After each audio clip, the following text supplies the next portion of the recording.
In this video, I'm going to show you how to fill in some fine lines and wrinkles without using any injections or crazy makeup tricks or anything like that. Just a couple things are all you need. So if you're into that and you want to see how I do it, let's get into it. My name is Helen. Welcome to my channel. Usually I talk about hair loss, and I try out a whole bunch of different shampoos on this channel, but I thought today let's pretend we're going out somewhere nice, and it's actually a nice occasion. I don't have anywhere to go, but I wanted to show you guys some of my favorite tricks for sort of filling in these mid-cheek lines that I have, and I have some 11s here, and I don't know if I necessarily invented this tip or trick. I can't remember if I've seen it before. If I have, then I apologize for not tagging the appropriate people. It must have been years. I've been doing this for a long time. I'm going to show you what I use. I'm 44 years old. I have sort of pretty dry, slightly combo-ish skin. I still get breakouts from time to time. So yeah, so that's where I am. I don't use any fillers. I don't use Botox or anything like that. I'm totally not against them, and I'm totally not someone who thinks that you should erase all the lines and things from your face. I think that they look great. It's part of aging. I think it's natural and it's beautiful, but sometimes you just want an extra zhuzh, right? Like you're going to a wedding, or I don't know, there's going to be a lot of photos taken of you, or you need to look extra good for whatever reason. This is my go-to. This is how I fill in some of these like lines that kind of bug me here, and I kind of deal with these a little bit. And without any further, I'm going to show you what I do. Okay, I usually don't say this, but I would say this time don't skip through this part and just try and visually see what I'm doing by like fast forwarding, because there are just some tips here that if you don't catch them, you're just gonna end up having to rewind and watch them anyway, because there's some differences between products that I'm gonna talk about. So first of all, what you need and what I use is cotton pads. Not the kind that you use to remove makeup, although you can in a pinch, and we'll talk about this. I believe this to be like a Shiseido type cotton pad that you use for removing eye makeup. But what I use are these Pyunkang Yul cotton pads, and these are like a specialty purchase. This is not something you can find at the drugstore. I will drop a link down below. This is not sponsored and not an ad. I just like this company. They're based in Canada, but they do ship to the US as well. And Korean stuff just tends to be really affordable. This stuff is not expensive at all. What it is are just little cotton pads, and they're not for makeup removal. They're actually to press things, lotions, serums, whatever, into your skin. This is not something that we regularly do here in North America as part of a skincare routine, but it makes such a difference when you're trying to plump up these areas. People are like, put on hyaluronic acid, layer on your creams, but this really puts the active stuff where you need it, right? So look how thin this is and look how thick this is. They're completely different products. Now you can use this, I'll show you how, so don't skip through this part, but this is really a superior product. It doesn't absorb too much stuff, because the problem with this is if you put something thin on this, it's gonna soak it up like nobody's business, and you don't need that much. You really don't need that much. So if you can, I would say go with these, but if all you have is this, it'll work too. So the other thing I want to put you guys onto, another thing that we don't use that much here in North America, is like really watery moisturizers and toners. We don't really use them. We tend to go always for a thicker formulation. I don't know why. I think that this dates like from the 50s when people are using like Nivea or Noxzema. They want that they want that thick cream or creme or whatever you want to call it. The Koreans have it right though, because they make a lot of stuff that's watery and it penetrates the skin like nobody's business, and it's great for women over 40. I don't know that you need the sort of liquidy stuff when you're in your 20s, but when you're in your 40s, it does make a difference in your skincare routine. So you need this cotton pad, and the next thing you need is something watery. I ran out of my Klairs Supple Preparation Unscented Toner. It comes in a larger bottle that you just tip over, and it's called toner. And so here again, there's a bit of a mismatch between what we consider to be toner here, although people are starting to understand what it is. Like it can mean more than just the astringent stuff. So when we think of toner, if you're in your 40s, 30s, maybe even if you're in your 20s, you think of like something really astringent, right? Like witch hazel or something that you put it on for acne and it kind of burns or tingles or whatever. No, in Korea, in the Korean skincare realm, toner is just a layer. It's a really thin, watery layer of moisturizer. So I'm going to show you what you do. So I'm going to open this, but if you have, and if you don't have this, I'm going to assume many of you do not, what you can use is your thinnest moisturizer, right? Don't use your thick moisturizer. If you have La Roche-Posay Cyclopass Balm, this is too thick, okay? So find the thinnest moisturizer. If you don't have a really thin moisturizer, consider purchasing a really thin moisturizer. All I have is Korean products, so I'm just going to show you what I use. So it's quite simple. You just want to get some drops on there, and you can see how liquidy this stuff is, right? So you want to put this on here and you want to spread it. Okay, and then you're gonna put this right, and this is gonna look a little nutty, but you're gonna push this right into the area where you know you need to put in that extra moisturizer, right? So you're gonna do this, and isn't that a look? Part of the Korean skincare routine, and this is sort of slightly based off it, but it really doesn't follow it. I mean, if you do Korean skincare, the 10-step routine or whatever it is, you know that this is not really faithfully adhering to it. But what you wanna do though, basically, is just get these on your spots that you need to fill in. Right, so more on this one, right? You just zhuzh it around with your finger and you're gonna apply it strategically to the places where you need to add moisture. So this is how you do it. I know it looks ridiculous, but it's really effective.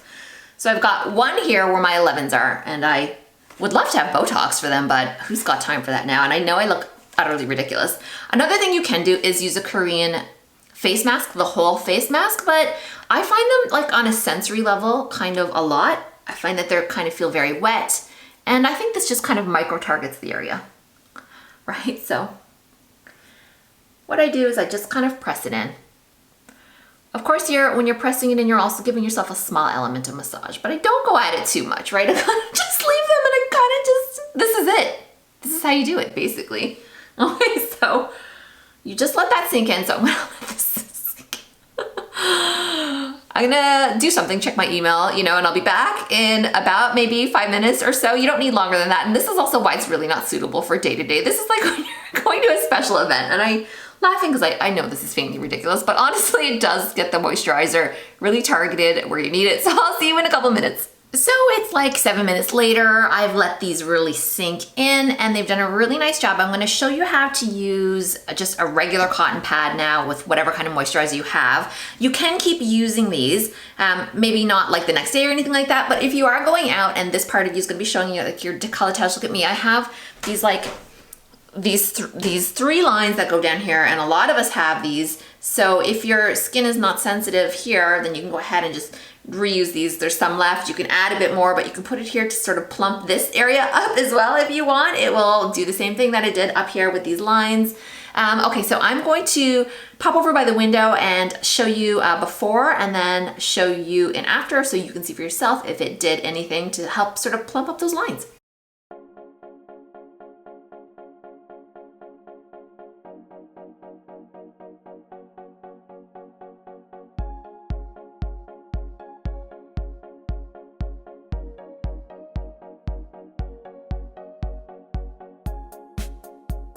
Okay, so that worked great. Let me just show you what you can do if you just have this stuff. Now this, as you know, as we discussed, is gonna suck up anything that you use super quick. So maybe don't use a super expensive moisturizer because most of it's gonna end up in the pad. This Supple preparation toner is not a very expensive product, so you can feel like you can use quite a bit. And these pads don't absorb very much. They absorb just the right amount. I guess that's why they've made them. So you can go back in here and press. If you still feel that it's damp, you can actually just keep using these, right? I'm a big fan of I hate disposable stuff and I feel bad when I use throwaway stuff. So I do try and max out how I use these things when I do use them. And I don't do this all the time. This is not a daily thing for me. I don't like to dispose. I don't use wipes to take off makeup for the same reason, but there's still some product in this, so you can kind of just get what you can out of it and also just be thrifty, which is another thing I like to do. Okay, so let's just say you have this and this is all you have and you just have moisturizer. All I have is Korean moisturizer. I don't have any sort of the Neutrogenas of the world and stuff like that. I just love this stuff here. I will drop the name of it down below, but you get whatever thinner moisturizer you have. This is quite liquidy, and again, you just spread it out on this and I can feel already it's absorbing, so it's not gonna do quite the same. It's not gonna work quite as well as those thin ones, but it'll still work. Now the issue with this stuff, right?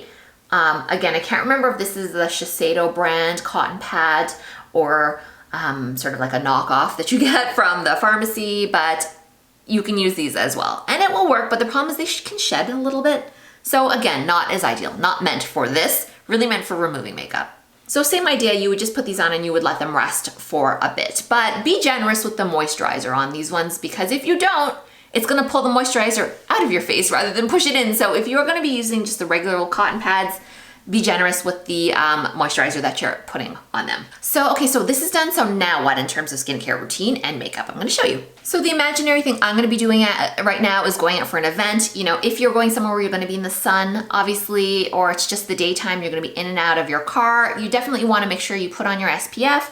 I am envisioning this as, I don't know, like an evening event, and I'm actually not going anywhere. I'm gonna be at home today, but you just put on some moisturizer, right? Or your SPF. Now, if we were doing a real Korean thing, we'd be just like layering more stuff on. But listen, I know we don't have the time for that. I hear you, right? We're in our 40s or even in our 30s or 50s, 60s, beyond. And we just, you know, we want to look good.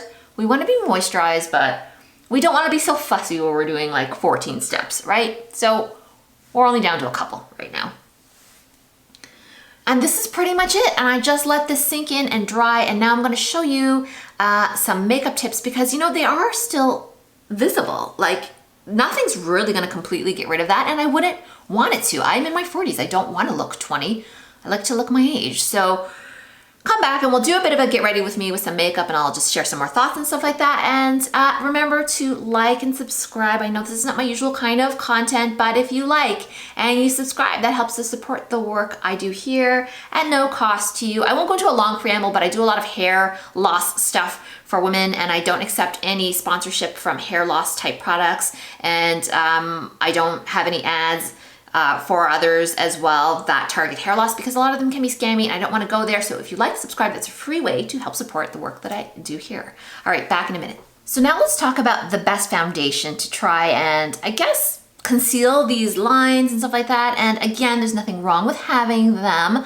I actually prefer the way my face looks now in my 40s than I did in my 20s. And I'm happy to have these marks of having lived a full life. They look great. You don't have to hide everything, right? But maybe you want to look a little better and crisper for photos. You don't want to look so tired. That whole kind of vibe, I got you. So the one that I really love and works really well with my skin chemistry and all the moisture layers that I like to put on and stuff like that is this Revlon Color Stay. I use the 220 in natural beige, and I use the one for normal to dry skin because I kind of have normal to dry skin. So I find that it just has a really nice finish and it's great for camera. Looks a little heavy though. So I'm not sure this is the one I'd be reaching for if I were just hanging out with my pals. You know, maybe it was like someone's birthday party dinner or something like that. I would probably, in that case, if I didn't think I was gonna be heavily photographed, probably reach for the Estee Lauder Double Wear Stay in Place makeup. This is an older foundation, meaning it's been around for quite a while, and it is very much loved. I find it dries down a little light on me, a little on the peachy side, so then I gotta warm up again with bronzer, and I think that's just a function of not having exactly the right shade. I thought it was really the right shade when I got it, but then I started noticing when it really does dry, it doesn't look as good as I would like it to. So, and I use shade 2C3 Fresco. This gives you a kind of a dewy kind of look. It's a really dewy foundation. This, by contrast, is not at all a dewy foundation, but haha, it covers up all manner of sins, okay? So we're gonna look here. So I can see in my monitor that this is picking up, you know, shadow. It's a bit darker here. So when I do use foundation and I do use a brush to apply it, I just go in there first. I don't go in for concealer really or anything like that. I find that this is heavy enough. And you know, I don't make it perfect. You can see a lot of my videos here. I don't care that much. You can see blemishes through my skin. You can see my lines, etc. and so forth. But for the sake of, I guess, playtime or argument or whatever you want to call it, we're just gonna put this on as if I did really care and I'm trying to cover it up, right? So you can build and layer with this foundation. You can mix two colors of it, which is what I've had to do depending on the time of year. I have a darker shade and I have a lighter shade, so I can mix them. But just for simplicity's sake, I'm just using the 220 right now. And I have a video about this where I kind of show, isn't it crazy? I can't remember exactly what I even did in that video. But I know that I have a video about this one, and I know that I have a video about this one as well, and I'll link those up if you want to see them in more detail. But the great thing about this is it's just like you can buy it at the drugstore. It's got a lot of different shades, which I love. I don't like recommending foundations that don't have a good shade range because that's not fair. This one though has almost too many shades in this color range. I have two. The 220 and the 240 are nearly identical. Like I really don't know what the difference is between them. So I'd rather have too much than too little though. So, okay, so you're gonna see already you know, this did a really good job of building that in so it's not shadowy, right? Because it's the shadows that, it's kind of the shadows or the dark or the sallow spots that make your skin look uneven and not so great. So that wasn't a lot and it did a nice job. So that looks probably pretty good to you, or maybe not. You know, like I said, I'm no beauty guru. In person though, it looks a little dry. It looks a little dry. It's not the best looking in person, but it's great for camera. So definitely recommend it for that. Like I said, if you're doing an in-person thing, you maybe want to do this Estee Lauder or something a bit more on the dewy side. I'll tell you which is not the greatest though. This NYX Born to Glow is okay, but I find that it catches in here and kind of does catch in my creases a bit, and it could be how I'm prepping it. Gives you a very dewy look, but if you're really just trying to avoid and sort of mattify, I guess, these lines, you should probably go for a slightly mattifying-ish foundation in this case. But of course you don't want it to be too matte because that looks terrible too, right? You need to get this fine line. And one of the ways you can do that is by having really moisturized skin underneath, and so you'll find that in a couple hours this will look better. It won't look quite so dry. A lot of it is chemistry, right? That is what using foundation and makeup underneath, over it, and moisturizers underneath, the way that they interact is really a kind of chemistry that's unique to each person. That's why what works for one person won't necessarily work so well for you. Okay, so that's pretty much it. That's my base done. I will just finish up and then we'll just chat a bit about all of this in just a second. Oh, one more thing I wanted to add that I saw that I've never tried. See if I have anything suitable. Okay, I looked and I don't, but what I saw another YouTuber use, and I will link her down below because she's just a small channel and small channels need support too. I've been there too, where, you know, I'm still a small channel, but she's smaller than mine. She has a kind of cool video where she hides these, right, these lines, by going in there with like a white eyeliner kind of situation. So instead of, you know, how, you know, or a lip, it's not a lip liner, it's an eyeliner. You know how like you underline here with white to make, you know, to make the look pop? Well, she just goes in there and it's almost like a reverse shadow, right? By brightening it, by adding like a white eyeliner into like a darker spot. She goes over it, I think, with foundation or concealer. You hide the line effectively. So I don't know what that looks like in real life. I don't have a white eyeliner to try that for you. I just wanted to put you on possibly to that tip as well. I will link it down below in the description box in case you want to check it out for yourself. But yeah, just hang in there. We'll be back in a second. All right, all done. I am wearing now eyeshadow, eyeliner, eyebrows not particularly well done, but here we are, and a bright lipstick, which is kind of my go-to look just to elevate the proceedings. I am wearing Annabelle's Twist Up in Royale, which is a fuchsia, which I feel like has maybe fallen a bit out of favor in the world of lipstick colors, and I don't care. I still like it. I would totally wear this. For me, this is my version of a bright red, and I like it. So let's have a closer look. You can see here, like, I feel that that looks pretty good, right? I'm sure that if I start frowning like crazy, hopefully not, hopefully I will remain in a good mood and this can stay smooth, but I think it looks pretty good. It looks much more filled in than it normally does when I don't take the extra step of moisturizing it and filling it in. And you know, these sort of cheek lines, they're still slightly visible and I'm okay with that, but they do look slightly more plumped than they normally would. And yeah, I'm ready to go absolutely nowhere. I will be at home, but in theory, I could be ready to go out. Just, you know, for dinner, out with my friends, none of which I'm actually doing right now, but you know, you get the point. So I hope that this was helpful. And if it was, be sure to drop me a like and we will see you soon. Don't forget to check out some of my other videos about things like shampoo. I've got a few more makeup videos, some foundation reviews, that sort of stuff. Yeah, we'll see you soon. Thanks for watching.